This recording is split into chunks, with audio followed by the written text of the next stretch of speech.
ডোটা মোটামুটি ঠান্ডা হয়ে এসেছে। এখন আমি শুকনো আটা দিয়ে এই ডোটাকে খুব ভালো করে মথে নিব।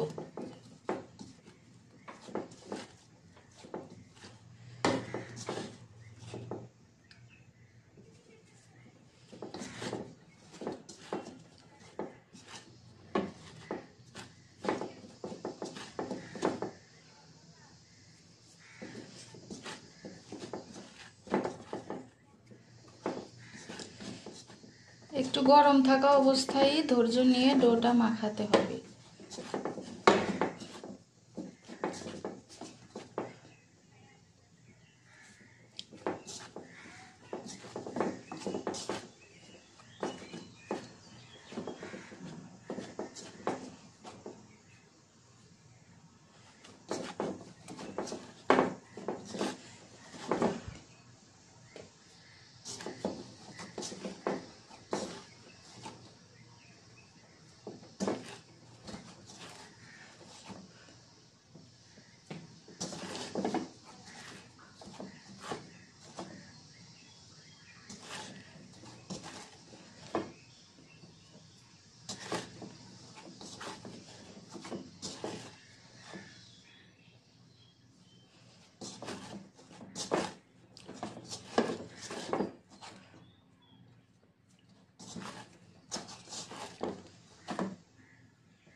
ডোটা আমি খুব ভালোভাবে মথে নিয়েছি।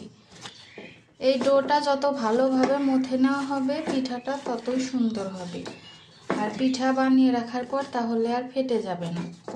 তো আপনারা চেষ্টা করবেন এই ডোটা খুব ভালোভাবে মথে নেওয়ার। এখন আমি রুটি বেলে নিব।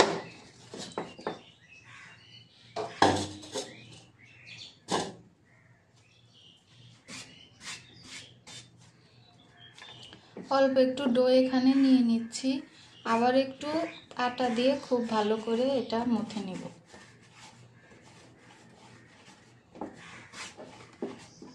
এই পিঠার ক্ষেত্রে ডোটা যত ভালোভাবে মথে নেওয়া হবে পিঠাটা ততই সুন্দর হবে।